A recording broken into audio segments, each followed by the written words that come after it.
anak jalanan yang dianggap tidak akan jadi apa-apa. Di bawah terik matahari kota yang terasa membakar kulit, seorang bocah bernama Rafa berdiri di pinggir lampu merah. Tubuhnya kecil, lebih kurus dari anak seusianya, bajunya lusuh dan memudar warnanya. Sandal jepitnya hampir putus. Di tangannya ia menggenggam kotak musik kecil yang ia gunakan untuk mengamen. Setiap kali lampu merah menyala dan mobil-mobil berhenti, Rafa berjalan di antara barisan kendaraan. Berusaha tersenyum walau hatinya sering lebih berat daripada langkahnya. Ia sudah terbiasa mendengar suara pintu kaca mobil yang tertutup rapat saat ia mendekat. Ia juga terbiasa melihat pandangan jijik atau tatapan kasihan yang tidak diminta. Tetapi yang membuatnya benar-benar perih adalah suara manusia. Kata-kata yang menusuk lebih dalam daripada rasa lapar yang ia rasakan setiap hari. Percuma sekolah, anak pengemis mana bisa sukses? Seseorang pernah teriak dari jendela mobil sambil mengusirnya.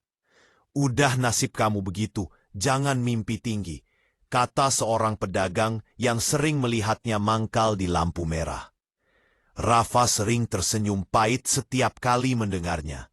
Ia tidak marah, ia hanya ingin dipercaya. Namun dunia tampak terlalu terburu-buru untuk menghakiminya. Terlalu sempit untuk memberi ruang bagi anak seperti dirinya.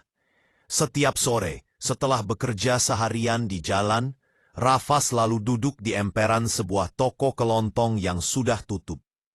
Di sana, ia membaca buku-buku bekas yang ia temukan di tempat sampah. Buku pelajaran, komik robek, kadang buku motivasi yang sebagian halamannya hilang. Ia membaca pelan-pelan, memegang setiap lembaran dengan hati-hati seolah takut merusaknya. Ia belajar diam-diam. Ia menahan lapar. Ia menahan ejekan. Ia menahan rasa ingin menyerah yang selalu datang saat malam menjelang. Namun ada satu suara yang selalu membuatnya bertahan. Satu kalimat yang tak pernah pudar dari ingatannya. Kalimat yang diucapkan ibunya saat Rafa mengeluh tidak kuat lagi. Nak, kita boleh miskin, tapi mimpi kita jangan. Kalimat itu adalah bensin hidupnya. Setiap kali dunia mematahkan langkahnya, kata-kata itu menyalakan kembali bara semangat di dadanya. Hari-hari Rafa berlalu dengan ritme yang sama. Bekerja, belajar, ditegur, dikejar Satpol PP kadang-kadang, lalu pulang ke gubuk kecil di belakang pasar. Rumahnya hanya dari triplek tipis dan seng karatan, tapi disitulah ia tidur, tumbuh, dan menghayal tentang masa depan. Meski hidupnya keras, Rafa memiliki satu hal yang jarang dimiliki anak jalanan. Nilai rapor yang selalu bagus. Guru-gurunya suka kepadanya, bukan karena kasihan, tapi karena Rafa selalu haus belajar. Setiap lembar buku sekolah adalah harta karun baginya. Namun, teman-teman sekolahnya tidak semuanya menyukai Rafa. Bau jalanan, jauh-jauh deh. Pak, kamu sekolah buat apa? Mau jadi apa? Pengemis berseragam? Kadang ejekan itu datang dari anak-anak yang rumahnya megah. Kadang dari yang hanya ingin terlihat lebih hebat. Rafa hanya menunduk dan berjalan pergi. Ia tahu membalas tidak akan mengubah apapun. Suatu hari, setelah menerima hinaan yang lebih tajam dari biasanya, Rafa menemukan ibunya sedang menjahit pakaian bekas untuk ditukar dengan beras. Wanita itu menatap Rafa dengan mata yang lelah namun tetap lembut. "Kamu nangis, Nak?" Rafa menggeleng, meski matanya masih basah. "Orang-orang bilang aku nggak akan jadi apa-apa." Ibunya berhenti menjahit. Ia memegang wajah putranya dan berkata pelan, penuh keyakinan yang anehnya lebih besar dari tubuhnya yang kurus. "Yang tahu masa depan kamu, cuma kamu sama Tuhan. Mereka cuma bisa menebak. Jadi jangan biarkan tebakannya jadi kenyataan." Sejak saat itu, Rafa semakin bertekad. Tahun demi tahun berlalu. Rafa tumbuh menjadi remaja yang semakin disiplin. Sambil mengamen, ia menyisihkan uang sedikit demi sedikit. Ia belajar hingga larut malam, dengan lampu seadanya. Ia bekerja apa saja, mengangkat barang, membersihkan warung, menjadi kurir dadakan. Semua ia lakukan demi satu tujuan, kuliah. Saat kelulusan SMA tiba, semua orang di sekolah terkejut ketika Rafa berada dalam daftar siswa dengan nilai terbaik. Bahkan kepala sekolah pun memanggilnya secara khusus. "Kamu mau lanjut kuliah?" tanya kepala sekolah itu lembut. Rafa mengangguk pelan, takut berharap. "Saya ingin, tapi saya tidak punya uang, Pak." "Tapi kamu punya nilai," jawab kepala sekolah sambil tersenyum. "Dan universitas ini sedang mencari mahasiswa beasiswa dari latar belakang kurang mampu. Saya akan bantu kamu." Dunia tiba-tiba membuka sedikit pintu kecil untuknya, dan Rafa melangkah masuk, meski dengan langkah yang gemetar. Masuk kuliah tidak serta-merta membuat hidup Rafa mudah. Justru lebih berat. Lingkungan baru berarti tantangan baru. Teman-teman kampusnya datang dengan pakaian bagus, gadget mahal, dan cerita tentang liburan ke luar negeri.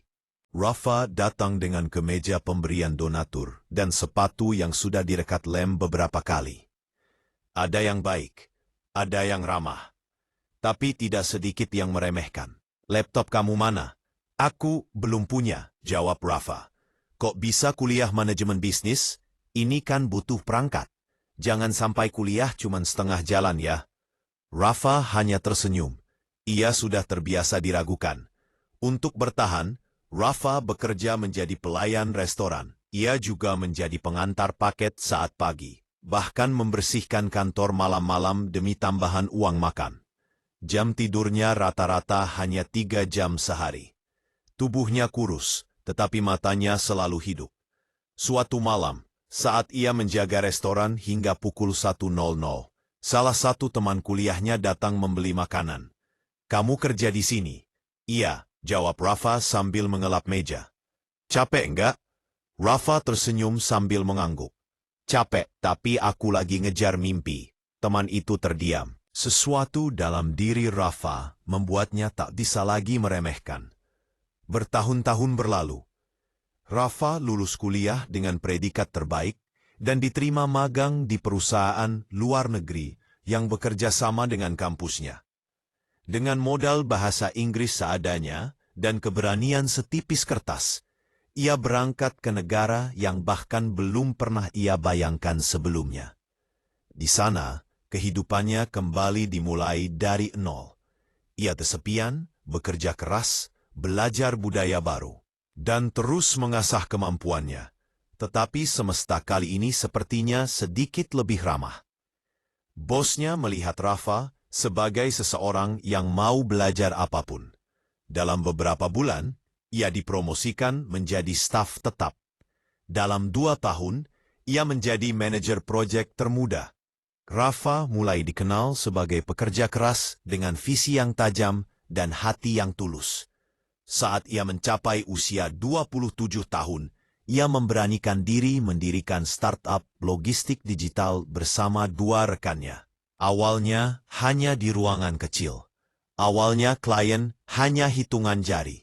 Awalnya aplikasi sering error. Tapi Rafa tidak pernah menyerah. Baginya, itu tidak seberapa dibanding masa-masa ia makan nasi dengan garam. Dalam 3 bulan, startup itu mulai menghasilkan puluhan juta. Dalam 6 bulan, omset bulanan mereka tembus ratusan juta. Dalam setahun, mereka mendapatkan investasi besar dari perusahaan global. Nama Rafa muncul di majalah bisnis internasional.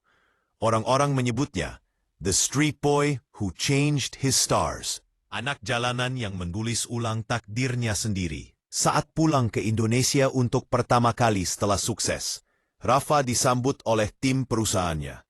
Mobil perusahaan mewah menjemputnya dari bandara. Banyak orang memandangnya dengan rasa kagum. Beberapa dengan tidak percaya. Di tengah perjalanan pulang, mobil itu melewati lampu merah, tempat ia dulu mengamen. Rafa meminta supir berhenti sebentar. Ia turun, berdiri di tempat yang sama, merasakan angin yang sama, mendengar suara kendaraan yang sama. Seluruh hidupnya seperti berputar kembali ke titik awal. Tanpa sadar, air matanya jatuh. Pelan, hangat, tidak malu-malu. "Terima kasih," bisiknya pada masa lalunya. "Karena tanpa semua hinaan itu, aku nggak akan belajar bertahan." Beberapa orang yang dulu pernah menghina Rafa, kini datang mendekat, berharap bisa berbicara dengannya. Bahkan minta dia memberi nasihat atau bantuan. Tetapi Rafa tidak pernah membalas dendam. Dunia sudah mengajarinya cukup banyak untuk tahu bahwa dendam tidak membuat manusia lebih tinggi, hanya lebih kosong. Rafa justru membangun program beasiswa untuk anak-anak kurang mampu. Ia mendirikan pusat pembelajaran gratis, membeli laptop untuk siswa-siswa yang tidak mampu, dan mendorong anak jalanan lainnya agar percaya bahwa mereka juga bisa mengubah takdir. Ia tidak pernah melupakan satu hal yang membawanya sejauh ini. Hati yang tidak menyerah, doa seorang ibu, dan mimpi yang ia peluk erat meski semua orang mencoba merobeknya. Kini, setiap kali seseorang bertanya kepadanya apa rahasia kesuksesannya, Rafa selalu tersenyum dan berkata, "Aku ini cuma anak pengemis yang dulu dianggap nggak akan jadi siapa-siapa. Tapi kalau kamu punya mimpi yang cukup kuat dan keberanian untuk tetap melangkah, dunia pada akhirnya akan membuka jalan." Dan begitulah, anak jalanan yang dulu dihina, diusir, diremehkan, dan dianggap sampah akhirnya berdiri sebagai simbol bahwa asal berani bermimpi, bahkan tanah paling keras pun bisa ditanami masa depan. Perjuangan sunyi yang tak terlihat. Ketika pengumuman kelulusan SMA ditempelkan di papan pengumuman sekolah, para siswa berkerumun sambil berdesakan, berebut melihat peringkat mereka. Suara-suara terdengar riuh, ada yang bersorak senang, ada yang kecewa, ada yang mencibir teman lainnya. Di tengah keramaian itu, sebuah bisik-bisik mulai menyebar seperti angin. Seriusan? Rafa ranking? Anak jalanan kok bisa masuk 3 besar? Pasti cuma hoki atau gurunya kasihan. Komentar-komentar itu menusuk, meski diucapkan pelan. Namun Rafa hanya berdiri sedikit menjauh dari kerumunan, memandangi kertas itu dengan mata berkaca. Ia tidak menangis. Ia hanya menghirup napas panjang, mencoba menstabilkan dada yang bergetar. Nama itu, Rafa Alfarizi, tertulis jelas di posisi ranking ketiga. Ia ingin sekali memberitahu ibunya, ingin melihat senyum yang selalu membuat dunia terasa lebih besar dan lebih murah hati. Saat Rafa pulang ke rumah gubuk kecilnya, ibunya sedang mencuci pakaian bekas untuk ditukar dengan beras. Rafa berlari kecil mendekat, meraih tangan ibunya dan menunjukkan kertas salinan nilai yang ia bawa. "Bu, Rafa ranking." Ibunya berhenti. Ia menatap kertas itu lama, seperti takut salah melihat. Kemudian air matanya jatuh, membasahi pipinya yang kurus. Ia memeluk Rafa erat, erat sekali, seolah takut kehilangan. "Anakku, kamu hebat," bisiknya. Getar suaranya mencampur antara bangga dan pilu. Malam itu, Rafa makan lebih banyak dari biasanya. Bukan karena makanannya lebih mewah, tetap nasi dan tempe tipis, tetapi karena kebahagiaan bisa mengenyangkan lebih dari apapun. Beberapa minggu kemudian, sebuah kabar besar datang. Dengan bantuan kepala sekolah, Rafa berhasil mendapatkan beasiswa penuh untuk melanjutkan kuliah. Mendengar itu, sebagian teman-teman sekolahnya kaget. Ada yang iri, ada yang diam, ada pula yang tetap meremehkan. Kuliah? Yakin bertahan? Anak jalanan kuliah manajemen bisnis? Lucu amat. Ntar juga DO paling."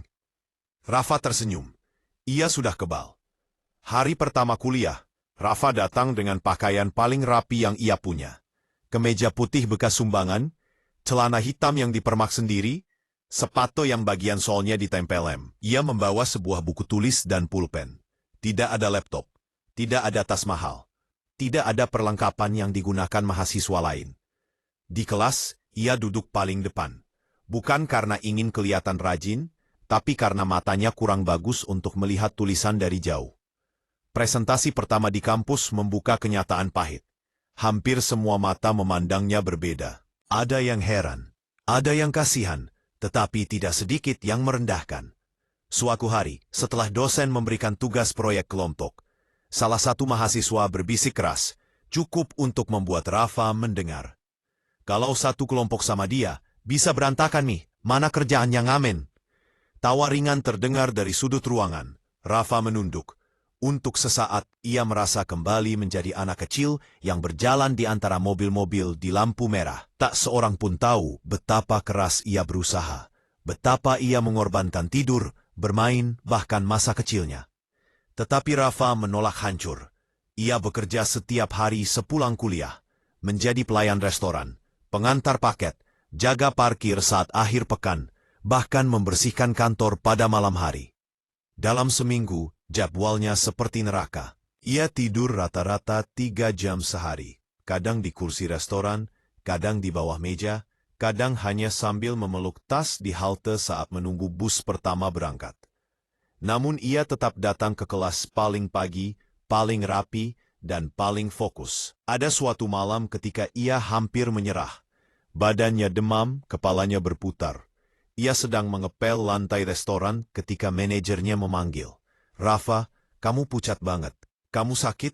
Rafa mengangguk pelan. "Pulang aja." Rafa menggeleng. "Saya butuh uang tambahan, Pak, untuk tugas kuliah." Manajernya terdiam. Ada rasa kasihan yang tidak bisa ia sembunyikan. Setelah itu, ia memberikan roti dan air hangat pada Rafa tanpa banyak bicara.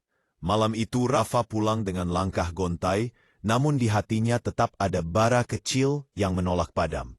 Kuliah berjalan semakin sulit. Hampir semua tugas membutuhkan laptop.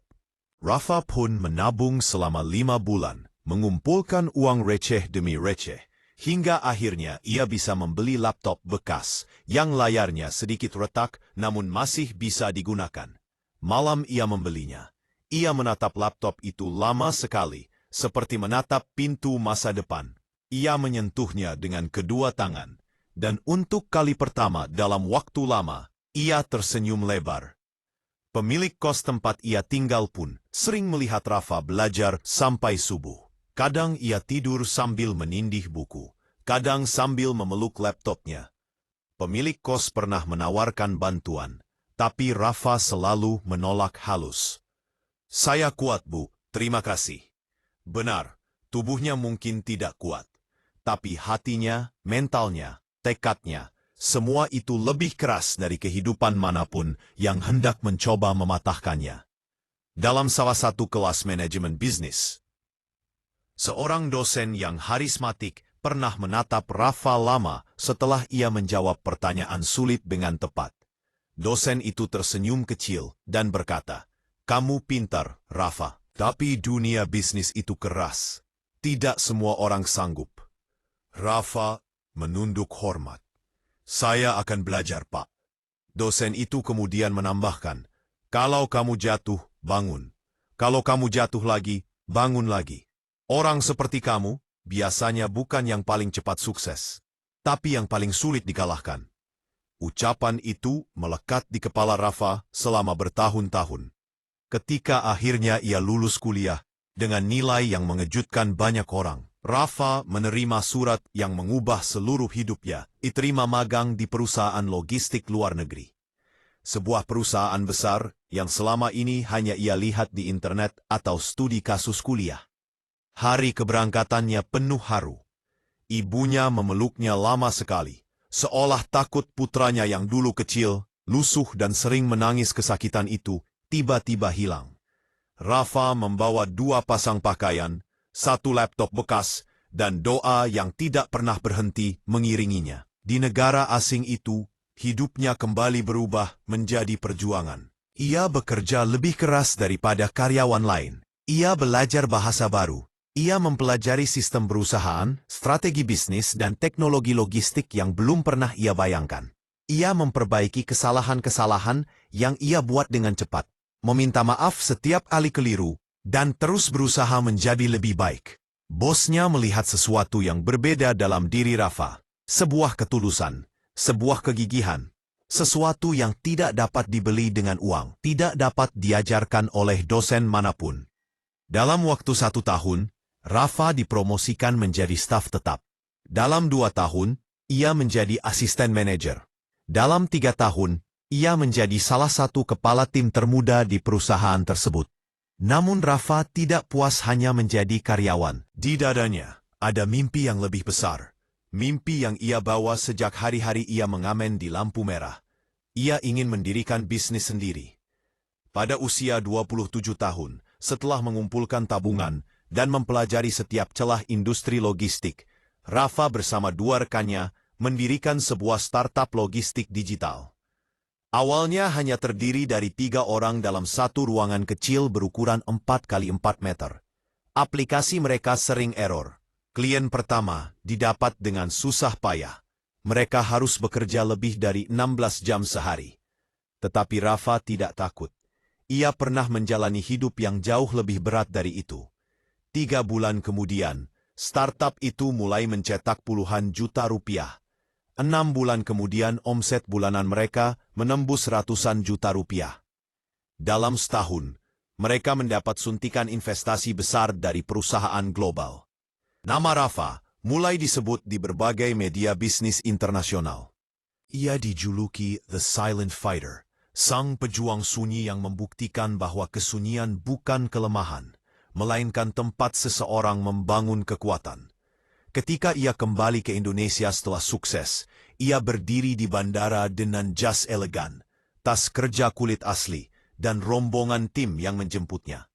Namun yang paling membuatnya tersentuh adalah saat mobil yang ia tumpangi melewati lampu merah tempat ia dulu mengamen. Ia meminta supir berhenti. Ia turun. Ia berdiri di tempat yang sama, di titik yang sama, di bawah matahari yang sama. Ia memejamkan mata, mengingat perjalanan panjang yang ia lalui. Semua hinaan, semua malam tanpa tidur, semua rasa lapar, semua air mata. Ia membuka mata dan tersenyum tipis. Kini aku tahu, bisiknya pada dirinya sendiri, bahwa perjuangan sunyi ternyata yang paling keras. Tapi justru itu yang membuatku berdiri di sini. Rafa tidak pernah melupakan masa lalunya. Ia justru mendirikan yayasan pendidikan bagi anak-anak kurang mampu. Ia membeli laptop untuk siswa miskin, membangun program beasiswa, dan membantu anak-anak yang hidup dalam bayang-bayang yang sama seperti dirinya dulu. Ia ingin menjadi jembatan yang tidak pernah ia miliki. Ia ingin menjadi tangan yang tidak pernah ia dapatkan. Ia ingin menjadi harapan yang dulu ia cari di tempat-tempat gelap. Dan setiap kali orang bertanya, apa rahasia kesuksesannya? Rafa selalu berkata, aku bukan yang paling pintar, bukan yang paling kaya, bukan yang paling berbakat. Aku hanya memilih untuk tidak berhenti. Perjuangan sunyi yang tidak terlihat oleh siapapun itu ternyata cukup untuk menerangi seluruh jalan hidupnya. From tinjak ke disegani dunia.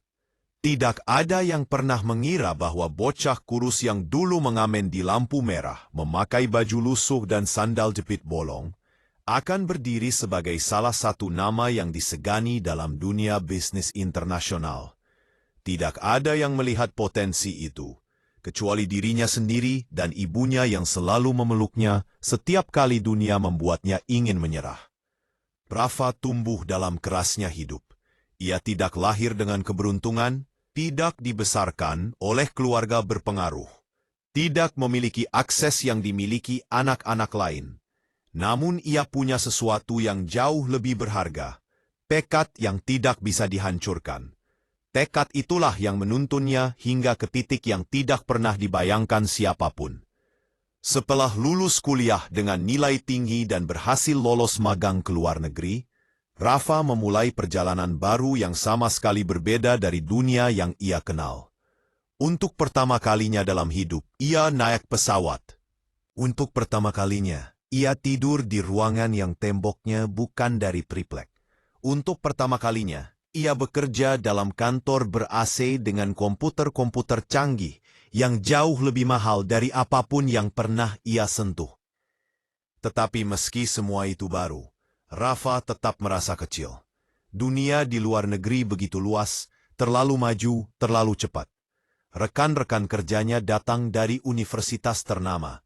Mereka pintar berbicara, percaya diri, dan fasih dalam segala hal. Sedangkan Rafa seringkali harus membuka Google Translate di toilet. Setiap kali ada istilah baru yang tidak ia mengerti. Namun justru karena itulah ia bekerja lebih keras. Ia datang paling pagi dan pulang paling malam. Ia membaca ratusan artikel setiap minggu, mempelajari teknologi, manajemen, dan kepemimpinan di sela jam istirahat. Ia belajar bahasa baru, hingga lidahnya kaku. Ia belajar cara komunikasi, cara menangani klien, cara berpikir sebagai pemimpin. Setiap kali ia lelah, ia teringat masa kecilnya, teringat saat orang-orang mengusirnya dari depan mobil mewah. Teringat saat ia berdiri di emperan toko sambil membaca buku bekas robek. Ia teringat semua hinaan yang pernah ia dengar. Anak jalanan mana bisa sukses? Jangan mimpi tinggi. Nasib kamu ya begitu. Semua kata-kata itu berubah menjadi bensin di dalam dirinya. Bensin yang membakar habis keraguan dan menggantinya dengan ambisi yang tenang, tapi tajam. Bertahun-tahun berlalu. Rafa tidak lagi menjadi anak baru yang kikuk. Ia menjadi salah satu karyawan paling berpengaruh di perusahaan tersebut. Bos-bosnya mempercayainya. Rekan-rekan kerjanya menghormatinya. Ia tumbuh menjadi profesional hebat, yang tidak hanya cerdas tetapi juga rendah hati dan tangguh. Di usia 27 tahun, Rafa membuat keputusan terbesar dalam hidupnya. Ia keluar dari pekerjaannya yang mapan, untuk mendirikan startup digital di bidang logistik. Keputusan itu dianggap gila oleh sebagian orang. Banyak yang menertawakan keberaniannya. Apa kamu yakin? Bisnis itu keras, Rafa. Startup sering gagal dalam tahun pertama loh. Kamu masih muda. Jangan terlalu nekat. Namun Rafa tidak goyah. Ia sudah terbiasa dengan keraguan orang. Ia sudah kenyang menjadi bahan remeh. Bersama dua rekannya yang percaya pada visi besar yang ia bawa, Rafa menyewa satu ruangan sempit berukuran 4x4 meter di sebuah gedung tua.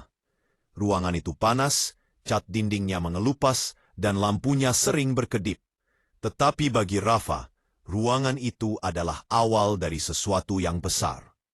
Mereka memulai dari nol. Kode aplikasi ditulis hingga tengah malam. Server sering down. Klien awal bisa dihitung jari. Presentasi ditolak berkali-kali. Namun mereka tidak menyerah. Rafa memimpin timnya dengan cara yang sama seperti ia memimpin dirinya sendiri bertahun-tahun lalu. Dengan kesabaran, ketekunan, dan keyakinan pada proses. 3 bulan kemudian, startup kecil itu mencetak omset puluhan juta rupiah. 6 bulan kemudian, omset bulanan menembus ratusan juta rupiah. Setahun kemudian, nama Rafa muncul di majalah bisnis internasional sebagai salah satu pengusaha muda paling berpengaruh dari Asia Tenggara. Karyawan-karyawannya memanggilnya Mr. Rafa, bukan karena mereka takut, tetapi karena mereka menghormatinya. Ia bukan tipe bos yang duduk di belakang meja dan memberi perintah. Ia adalah pemimpin yang turun langsung ke lapangan, mengajari satu persatu karyawannya, mendengarkan, memperbaiki, mendorong, dan membangun. Meski ia sudah bergelimang uang, gaya hidupnya tetap sederhana. Ia tidak berubah menjadi sombong. Ia tidak melupakan siapa dirinya dulu. Ia hanya bersyukur. Suatu hari setelah bertahun-tahun membangun kerajaan bisnisnya di luar negeri, Rafa memutuskan untuk kembali ke Indonesia. Ada urusan pekerjaan, tetapi juga ada panggilan batin, keinginan untuk pulang melihat tanah yang membesarkannya. Ketika tiba di bandara, rombongan timnya sudah menunggu. Mobil perusahaan mewah terparkir rapi. Karyawan-karyawan berpakaian formal berdiri menyambutnya dengan penuh hormat. Rafa berjalan melewati mereka dengan setelan jas mahal yang membuat sosoknya terlihat seperti tokoh majalah bisnis. Orang-orang berbisik. Beberapa mengenal wajahnya dari berita. Beberapa hanya terpana melihat bagaimana ia membawa diri. Tenang, dewasa, dan penuh wibawa. Namun di balik seluruh itu, Rafa tetaplah Rafa yang dulu. anak yang pernah diabaikan, anak yang pernah diejek, anak yang pernah digusur dari pinggir jalan. Ketika mobilnya melaju menuju pusat kota, ia melewati sebuah lampu merah. Lampu merah itu bukan sembarang tempat. Itu adalah tempat dulu ia mengamen bertahun-tahun. Tempat ia memikul kotak musik kecil, berjalan di antara knalpot panas, dan menerima hinaan hampir setiap hari. "Berhenti sebentar," pinta Rafa pada supirnya. Supir itu kaget, tetapi mengikuti instruksi. Rafa turun pelan-pelan. Ia berdiri tepat di titik yang sama, tempat ia dulu berdiri sebagai anak kecil lusuh yang tak dipedulikan dunia. Hembusan angin sore menyentuh wajahnya. Suara kendaraan masih sama. Keramaian masih sama. Hanya dirinya yang berbeda. Rafa menatap jalanan yang dulu menjadi saksi bisu atas segala sakit, harapan, dan perjuangannya. Tanpa bisa menahan, matanya mulai basah. Setetes air mata jatuh, lalu mengalir, lalu menetes lagi. Bukan air mata kesedihan, bukan air mata dendam, tetapi air mata syukur yang paling tulus. "Terima kasih," bisiknya, pelan namun penuh makna. "Karena semua hinaan itu, aku belajar bertahan." Ia tidak marah pada siapapun yang pernah mengejeknya. Ia tidak mencari mereka untuk membuktikan bahwa ia sukses. Dunia sudah memberinya panggung yang jauh lebih besar daripada arena kecil penuh caci maki di masa lalu. Rafa tidak membalas dendam. Ia tidak menunjukkan keberhasilannya dengan sombong. Ia justru menggunakan kesuksesannya untuk membuka pintu bagi orang lain. Ia membangun program beasiswa untuk anak-anak kurang mampu. Ia mendirikan pusat belajar gratis. Ia membeli laptop untuk siswa miskin yang tidak mampu mengikuti pelajaran digital. Ia membiayai sekolah anak jalanan. Ia membentuk komunitas yang membimbing remaja putus sekolah agar percaya pada potensi diri mereka. Rafa ingin menjadi cahaya bagi mereka yang dulu hidup dalam kegelapan yang sama. Ia ingin menjadi suara yang pernah ia butuhkan ketika ia kecil. Suara yang mengatakan bahwa mimpi tidak memiliki kelas sosial. Dunia melihatnya sebagai simbol baru. Simbol bahwa masa lalu tidak menentukan masa depan. Bahwa asal berani berjuang, asal berani melawan kenyataan, asal berani bermimpi lebih besar dari segala rasa sakit, takdir bisa ditulis ulang dengan tangan sendiri. Rafa kini berdiri sebagai bukti bahwa mereka yang dulu diinjak, diremehkan, dihina, dipandang rendah, bisa menjadi orang yang disegani dunia jika mereka tidak pernah berhenti melangkah. Karena yang menentukan akhir cerita bukan kata orang, tapi seberapa keras kita bertahan saat tidak ada yang percaya. Dan Rafa bertahan, lebih dari siapapun, lebih dari apapun.